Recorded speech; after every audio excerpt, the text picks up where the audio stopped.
Hai guys, smart kan saya punya handle grip saya ni? Jom, saya kongsikan dengan korang cara macam mana nak buat. Jom! Barang yang kita perlukan adalah hot shrink tube anti-slip yang ini. Kemudian spiral wrap untuk rod, gunting dan juga kettle untuk memanaskan air. Kita perlukan air yang panas Mula-mula kita akan ambil kita punya spiral wrap ni, kita akan gulung di atas kita punya handle tak kisahlah handle korang menggunakan cork ataupun menggunakan EVA foam. Macam saya lebih suka pasangkan dia jarak-jarak. Ini pada keselesaan masing-masing lah. Korang nak jarak boleh, nak rapat pun boleh. Kalau macam tengok dalam video ni, saya buat setting untuk jarak-jarak. Okey. Jadi kita akan lajukan sedikit benda ni, sebab benda ni memang makan masa. Kita nak pendekkan video ni kan, tak nak panjang-panjang. Jadi korang boleh nampak. Alright, kita dah pusing, dapatkan setting yang sesuai. Okey, dah cantik macam tu kan. So kita akan potong lebihan dia tu. Okey, kita akan potong. Jadi nampaklah hasil. So kita kemaskan sikit kita tengok dia okey tak okey, kita kemaskan dia bagi nampak comel.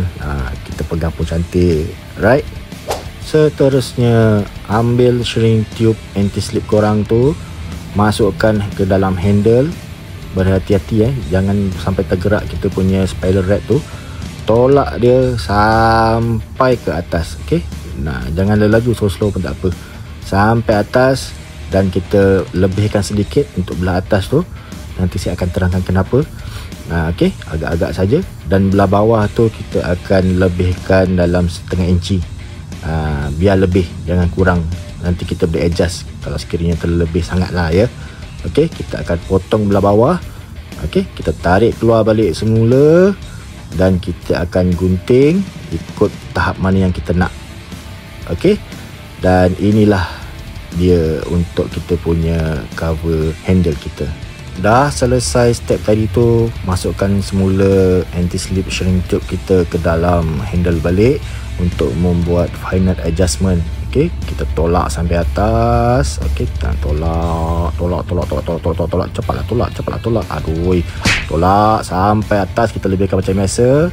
Okey, seperti saya cakap, biar lebih. Sebab apa, kita akan adjust belah bawah tu. Okey, kita agak-agak tengah. Okey, so ada macam terlalu lebih kan, kita akan potong belah bawah tu supaya kita dapat macam mana yang kita nak tapi jangan terlalu pendek sangat. Jangan terlalu pendek sangat, sebab nanti bila kita nak kecutkan, masih lagi kita boleh adjust lagi.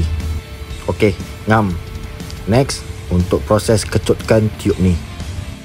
Untuk proses mengecutkan tube ni, kita memerlukan air yang sangat panas guys. Air yang sangat panas. Lagi elok sebenarnya kalau kita gunakan heat gun. Dia akan pukul rata keliling. Tapi ini je yang saya ada, jadi kita gunakan lah. Okey, nampak tak kejadian itu? Cantik guys. Tu sebab kita perlukan air panas. Kita pukul rata dia, cantik kan. Ikut lekuk-lekuk dia, nampak tu. Nampak tak kejadian dia? Cantik kan? Nampak tu. Semak. Dah faham kan kenapa saya cakap biar lebih jangan kurang? Inilah dia kelebihan dia. Apabila ada lebihan tu, kita boleh potong. Okey, kita boleh potong, kita boleh adjust. Sebab kalau kurang tu memang akan jadi cacat lah. Jadi di sini saya akan potong pendek sampai saya rasa saya puas hati. Sebab nanti bila saya layurkan air panas tu, dia akan melengkung ke dalam melengkung ke dalam. Jadi cantiklah kejadian tu. Jadi kita akan setting sampai benda tu puas hati. Dan kita akan layurkan lagi dengan air panas. Kita layurkan, bagi lembut dulu. Kemudian bila agak-agak macam dah lembut tu, kita akan tekapkan benda tu dekat lantai. Macam sini saya guna lantai lah. Nak letak dekat meja tak sempat dia, panas tu. Saya akan tekan-tekan sampai dia macam melengkung. Korang nampak tu? Nampak dia melengkung kan? Kita panaskan lagi sampai kita rasa puas hati. Letak dia panas. Yang ni finishing lah. Jadi finishing dia, tu dia siap guys. Senang saja. Nampak tak kejadian dia? Cantik semak bawah. Semoga video ini bermanfaat untuk korang, dan jemput follow akaun saya untuk mendapatkan ilmu-ilmu yang lain berkenaan teknik olayan masin dan sebagainya.